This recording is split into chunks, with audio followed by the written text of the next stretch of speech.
We work hard as physicians to take care of the health and well-being of our patients. But when it comes to our money, do we have the same condition of care? Probably not. Let's change that together. Welcome to the Financial Freedom for Physicians podcast, where we'll fight and advocate for your financial literacy. As always, I'm your host, Dr. Christopher Liu. Thanks for being here. Let's jump into the show.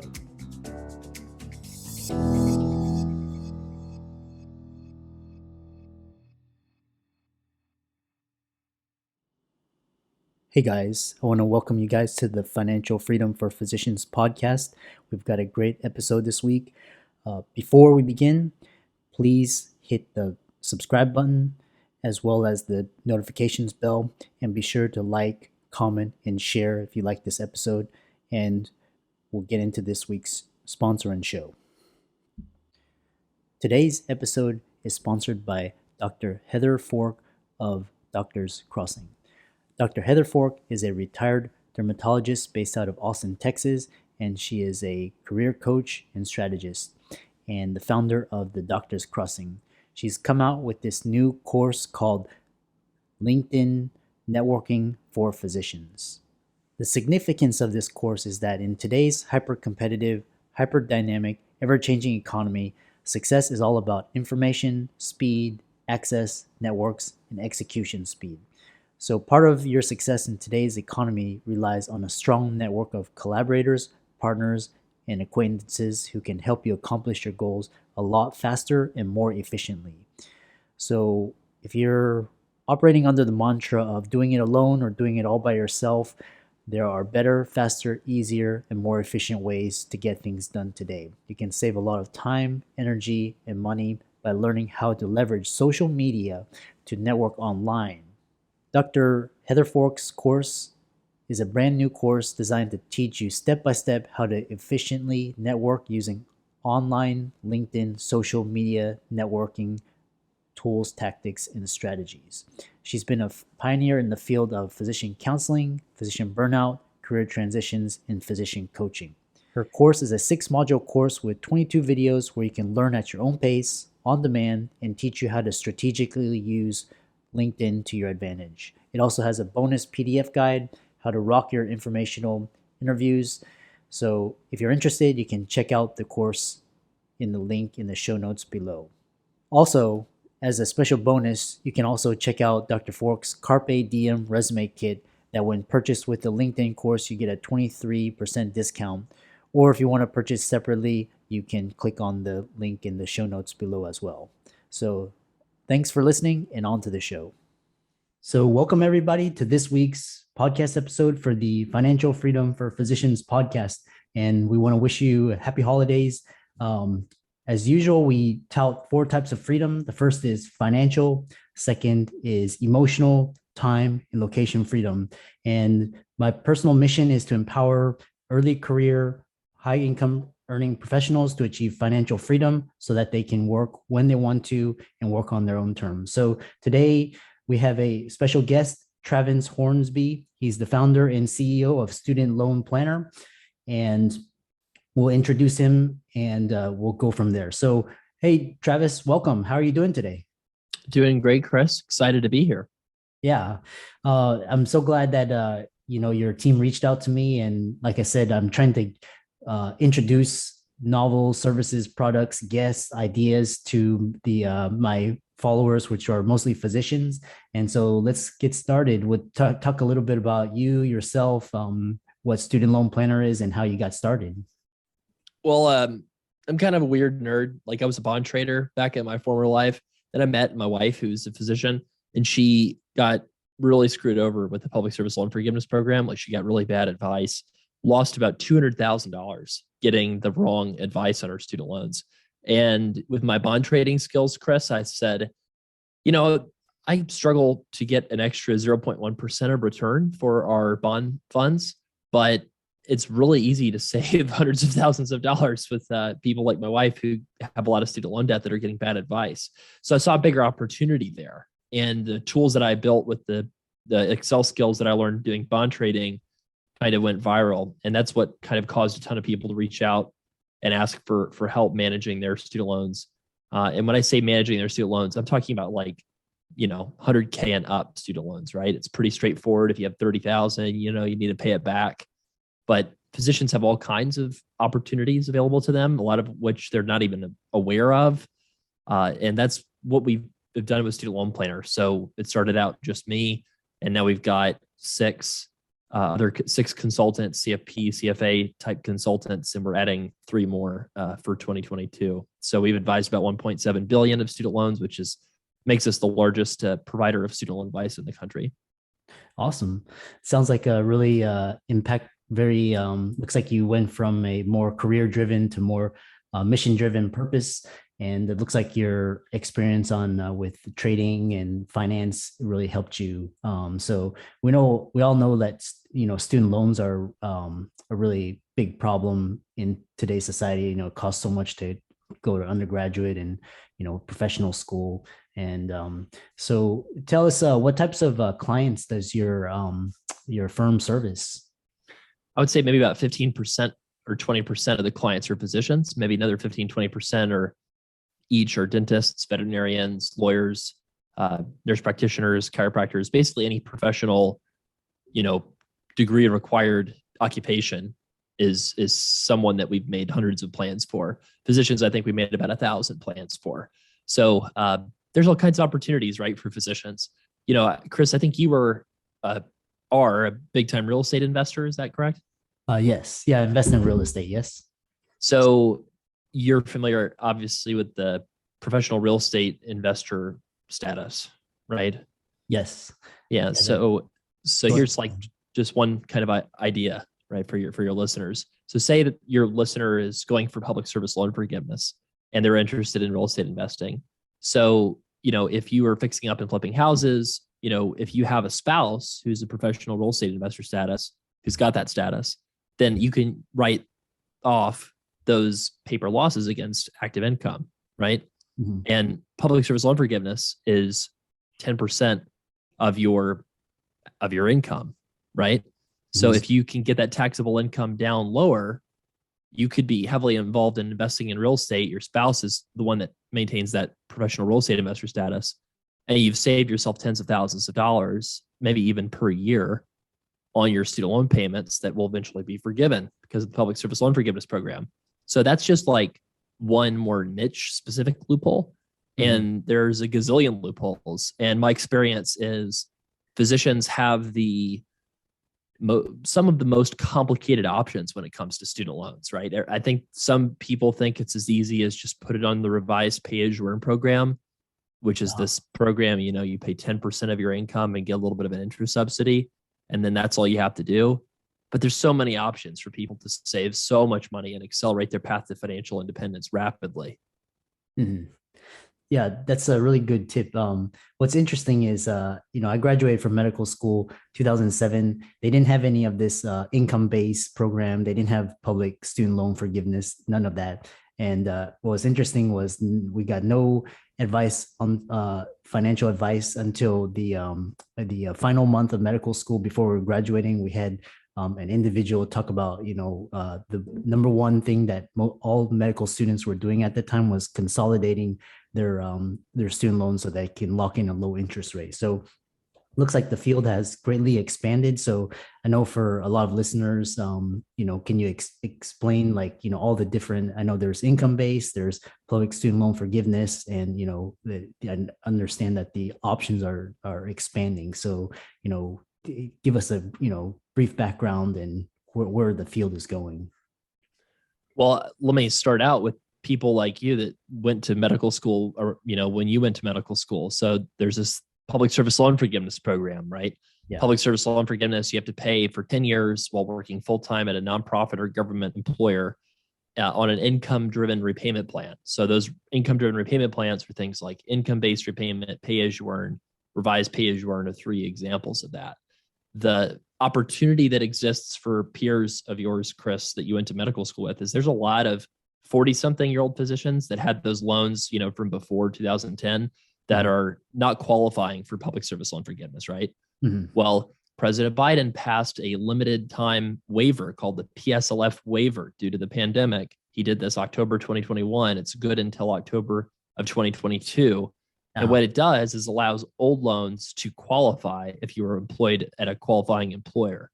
So what we're seeing for some 40-year-old clients of ours right now is they have loans at like 2.8%. They consolidated them in 2006, right?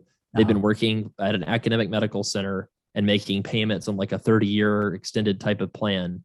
A lot of those clients right now, we're able to tell them that they can consolidate their loans into a direct consolidation loan and get all of it forgiven tax-free. Wow. That's crazy. We had like a Harvard MD who had 200,000, that was like at a 2-something% that was FFEL, federal debt. She took it out in like 2005 the other day. Literally with one like consolidation application at studentaid.gov, like after getting a plan from us, she was able to consolidate the whole thing and it's all gone tax-free. Mm-hmm. That's the kind of like life-changing stuff, right? Like everybody wants to find the next Tesla or the next like crypto that's going to hit, or, the next like Austin, Texas, right? Like that's what everybody's like focused on. And that stuff is really hard. Even people that are like deep experts like struggle with that, right?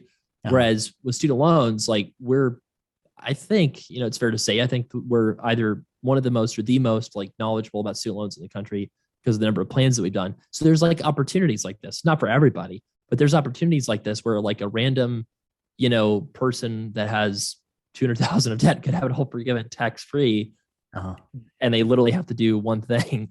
I mean, that's like the most exciting thing in personal finance. That's why I love doing it, is because it's, you can transform somebody's life in a way that you can't with so many other fields of personal finance. So I know that you asked specifically, what is the lay of the land? So I apologize for kind of diving in with one specific example. So like quick lay of the land, there's public service loan forgiveness, which is a good option for a lot of people that are academic medicine, VA type people, right? There's refinancing, which is a great option for people that, join a private practice like orthopedic group, right? That know that they need to pay the debt back, and 6% with the government's like ridiculously high interest. So you can refinance it to like 2.8 or 2.5 or something with a private lender. And that's something we help a ton of people do. And then the third path is a family medicine doctor who's in private practice who owes at least twice her income in student debt. That person might qualify for forgiveness with a longer period of time than the public service programs. The public service program is 10 years. There's programs for forgiveness that are like 20 or 25. So what we do for a physician client is we do a one-time plan for a few $100, and we figure out, which of those three plans makes the most sense and how to optimize it and how to save the most money. And that's kind of our typical savings for like a physician client is maybe like I'm not a car guy, I have to admit, Chris, but like a Mercedes, like what is like the mid-level, like 5 Series? Is that like $60,000? I don't know. That's like our typical projected savings is around like 60, 70,000. Some people, we don't save anything. Maybe 10% of people, we look at their situation, we just confirm that, hey, you're on the best path possible. And then some of the people like that Harvard MD client that we had that was in her 40s, we saved 200,000, like that they wouldn't have identified it without talking to us. So that's the lay of the land, right? There's like 3 big paths: paying it off, forgiveness in the private sector, forgiveness in the public sector. Wow. Yeah, you've dropped a lot of that's really exciting, because you've dropped 2 gems. One is tax savings, and the second is just the way of the lay of the land and how you can save. At least you may not be able to say write off $200,000 in student loan, but at least you can save tens or 20 tens of thousands, which is significant and adds up. So I know a lot of physicians will be interested in this. And what are some of the common mistakes that you see with clients that come to you? Not filing their taxes the right way. So there's a lot of ways to reduce your payments.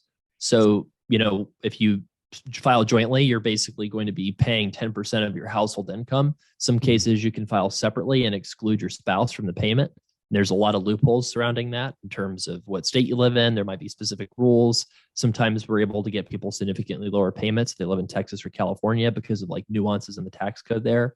So there's situations like that where they're filing taxes the wrong way. I guess another mistake is they reply to the mailer in the mail from a refinancing company. So that's going to happen a lot with the end of the payment pause after 2 years of no payments. People are going to just, go to the postcard they got in the mail and apply to refinance their loans. Our site's got $1,000 and up cash bonuses with all of the national lenders.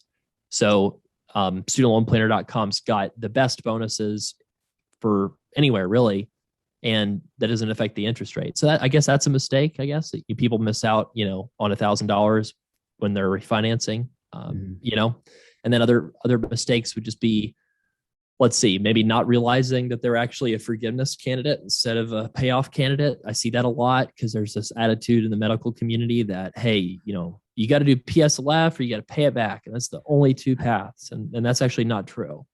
Yeah. Yeah. So yeah, I know a lot of, the other thing is, for the physician cohort that, before 2010, what are some of the steps that they can start to take to, besides, obviously contacting you and, inquiring and all that, but what are some of the mistakes that you'll see like before the 2010 cohort that they make? They haven't bothered to certify their employment. So studentaid.gov/PSLF is this website you can go to and add all of the employment you've ever had that's in a public sector employer. So, nonprofit hospitals, VA, anywhere basically besides like HCA or tenant or, a private practice group, would qualify for public service loan forgiveness. So they need to go there and they need to certify their income. I mean, their employment. Because, if you don't qualify for PSLF or weren't expecting to, you might have never told the government about your employment that might count. And then maybe you could qualify for forgiveness right now. You don't even realize it. So, that's a place to start. And then, since it's October of 2022 is the deadline for this, even if you don't know what kind of loans you have, you could probably still submit your employment and at least they would be aware of your employment. And, if you need to do something like consolidate your loans or something like that to become eligible, at least they would know about it. So that would be I would say an easy step to take, an action step to take that anybody could just do. That's awesome. All right. Well, what are some ways that were like some resources that'll help them, as well as I know a lot of my followers would be interested in getting in touch with you. Yeah. So, resources to use. The Student Aid website's got a good payment simulator. I'm biased. I think ours is better. So you could use both of them to figure out what your payment's going to be. So studentloanplanner.com, if you look at the menu, we have a calculators section, and you can see all the different kinds of calculators we have on our site that really get into some granular level detail on what your payments might be. Other things, like we give away our Excel-based calculator to people who join our email list. We've got the Student Loan Planner podcast where I talk about, the different kinds of updates with PSLF and with loan repayment starting and servicers getting fired, all the stuff that's going on. We cover that in our Student Loan Planner podcast. So that's easily searchable if you just search Student Loan Planner on the platform you're listening to this on. And the final two things is just resources are the refinance page. So that's studentloanplanner.com/refi. That's the $1,000 cash bonuses I was talking about. And the final thing is just getting the plan. So that's studentloanplanner.com/help. So if you don't know, if you're like, I don't know what to do, studentloanplanner.com/help. And the important thing there is, book a plan, even if it's a little ways out. We're kind of getting a little overwhelmed by the demand. So like during the pandemic, payments and interest were paused. So the demand for student loan planning was there, but not as much. So we would maybe do like 100 to 120 plans a month during the pandemic. I say pandemic is still going, but during the past 2 years. And then now we're doing like 300 a month. And that's why we're having to hire 3 additional people, because it's just getting kind of a little overwhelming, which means that like, if you're thinking about booking a plan, we don't collect a credit card or anything like that up front. So you could like reserve one and then cancel it if you change your mind. So that's why I would go to the studentloanplanner.com/help and schedule a time to talk to one of our team members to get that custom plan, so you know what you're doing with your loans and not missing out on anything. Awesome. Yeah, you've gave so much advice and so much experience and dropped so many gems. And for all the listeners, Travis's resources will be included in the show notes. Be sure to click on the links. There's tons of stuff navigating the student loan, and the end of the year. A lot of medical students that will be graduating soon. So thanks so much. Do you have any last parting words of wisdom, advice before we call it a day? I would just say, just at least think about your loans. I know it's kind of scary. It's the last thing you want to do is think about your debt, because it's just you've got so much else on your mind. Like, you've got all the stress of the pandemic, and helping with patients, and just some of the people that are in training or dealing with like the terrible hours of residency and fellowship, right? So like thinking about the loans seems like it's like the last priority, when in fact, like once you realize what you're doing, then it becomes something that's not a burden anymore and allows you to be a little bit more relaxed in confronting all those other things you're confronting. So I would encourage listeners to just get a plan. It doesn't have to be with us. You could use the free resources and make up your own mind, or you could get a plan with an expert like us. So I just would ask people to at least think about it a little bit, and it's gonna be okay if you do. Yeah. Yeah. You said it so wisely. One of my friends and colleagues, he was saying, just, at least look at the numbers. That way at least you're familiar with it. And then from there, make a plan. So, as long as you're sticking to the plan and it's a good plan, it sounds like you have a lot of resources, then you'll do fine. So thanks so much. We'll make sure all of our listeners get in contact with you, and we hope to have you on future episodes as a future guest. Thank you so much. Appreciate it, Chris. Well, I hope you really enjoyed that fantastic episode with our special guest this week. Just remember, as a shout out to this week's sponsor, Dr. Heather Fork, MD of the Doctor's Crossing, who has come out with her new online course devoted to teaching you how to leverage social media to network online effectively for your next job, your career, or as a side income. Again, social media is very valuable in today's society. It can be used for marketing, advertising, selling, communication with your followers, growing your brand, influence, followers, as well as networking. So don't miss out. It's really important in today's age to really leverage technology, especially in the COVID age. So go to the link in the show notes below, and we'll see you back next week. I'm excited that you made it for another episode. You are truly the best. If you've been following the show for a while, you know that my passion is to bring you the education you need to find your path to financial freedom. Please come back week after week for new content, new resources, and great guests. Until then, if you haven't already, please be sure to check out the website, www.drchrislewmdphd.com, for more support. I'll see you next week.